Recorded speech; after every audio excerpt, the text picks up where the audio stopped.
Praise lord. ప్రభునందు ప్రియమైనటువంటి దేవుని పిల్లలకు ప్రభు అయిన యేసుక్రీస్తు వారి నామములో వందనములు, శుభములు మీకు తెలియపరిచిన పిల్లరా.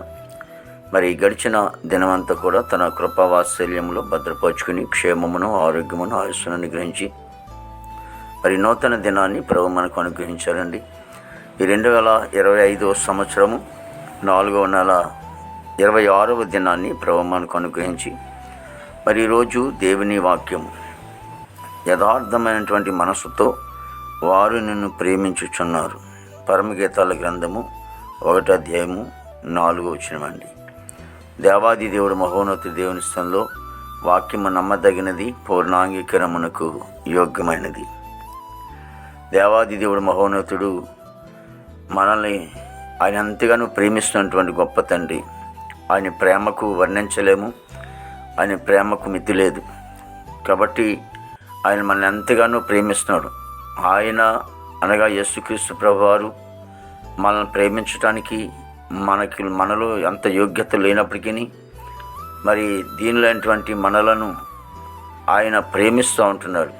కాబట్టి ఆయన ప్రేమిస్తున్నటువంటి మనల్ని బట్టి మనము ఆయన్ని మనం ఎలా ప్రేమించాలంటే యథార్థమైనటువంటి మనసుతో మనం ప్రేమించేవారుగా ఉండాలని లేఖనాల ద్వారా మనం గమనిస్తూ ఉంటున్నాం. యథార్థమైనటువంటి మనసుతో, యథార్థం లేకుండా మరి ఆయన్ని ప్రేమించకూడదు. కానీ యథార్థమైనటువంటి మన మనస్సు మరి యథార్థంగా ఉంచుకుని మరి ఆయన్ని ప్రేమించేవారుగా ఉండాలి. అప్పుడు దేవాది దేవుడు మన జీవితాల్లో, మన బ్రతుకులలో, మన కుటుంబ వ్యవస్థలో దేవుడు గొప్ప ఆశీర్వాదము ఆయన అనుగ్రహించేవాడుగా ఉన్నాడు. మహాపరిశుద్ధుడైన తండ్రి, ప్రేమగల యేసునికి స్తోత్రాలు ప్రభు. స్తుతులు చెల్లిస్తున్నాయన గొప్ప తండ్రి, నీకు వందనాలు ప్రభు. ఇదిగో తండ్రి, ప్రతి కుటుంబాన్ని కూడా మీరే దీవించండి, ఆశీర్వదించండి. కుటుంబంలో ఉన్న ప్రతి లోటును కూడా తీర్చండి. కుటుంబంలో నెమ్మది, సంతోషము, ఆనందము దయచేయండి.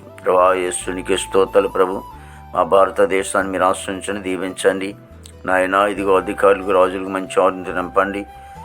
యేసునికి వందనాలు. మా దేశానికి శాంతి, సమాధానం, నెమ్మది దయచేయండి దేవా. ఇదిగో తండ్రి, యవన బిడ్డలను బట్టి ప్రార్థిస్తున్నాం, నీకు వందనాలు. యవనస్తులందరినీ కూడా ప్రభా ఇదిగో తండ్రి మీరు రక్షించుకోండి దేవా. తండ్రి నాయన, యువకులను బట్టి నీ సన్నిధిలో ప్రార్థిస్తుండగా వారు చెడు వ్యసనాల నుంచి దూరపరిచి మీ నీతి మార్గంలో నడిపించుకోండి. ఉద్యోగస్తులందరూ కూడా మంచి వంతు నింపండి. వారు చేసిన తమ ఉద్యోగాల్లో మీరు తోడుగా ఉండండి దేవా. ఇది రాకపోకలు మీరు సహాయం చేయండి దేవా. నీకే స్తోత్రాలు చెల్లిస్తున్నాం ప్రభు. మరి నన్ను ప్రభా చదువుకునే బిడ్డలకు మంచి జ్ఞానం ఇచ్చి నడిపించండి ప్రభా. ఇదిగో తండ్రి, నన్ను పనికిళ్ళే బిడ్డలు కూడా చక్కటి ఆరుగులతో నింపండి. విదేశానికి బిడ్డల కోసం ప్రార్థిస్తాం భావనికి వందాలు, మంచి వాళ్ళతో నింపండి దేవా. తండ్రి యేసునికి స్తోత్రాలు ప్రభా. మా దేశ బాడి పడినంతను మీరు ఆశ్రయించండి. హాస్పిటల్ రూమ్ స్వస్థపరచండి. జైల్లో ఉన్న బిడ్డలు విడుదల చేయండి. కోర్టు గోడలు, కేసు గోడలను కూడా కొట్టివేసి రక్షణ లేని వారు రక్షణ దయచేయండి ప్రభా. వివాహం లేని బిడ్డలకి వివాహం దయచేయండి. గృహం లేని వారు గృహం దయచేయండి. గర్భఫలం లేని వారు గర్భం దయచేయండి. గర్భిణీ సుఖమైన డెలివరీ దయచేయండి నాయన ప్రభా. తల్లి బిడ్డ క్షేమం దయచేయండి.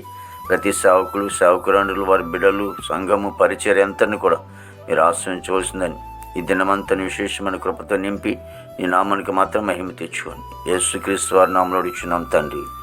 ఆమేన్, ఆమేన్, ఆమేన్.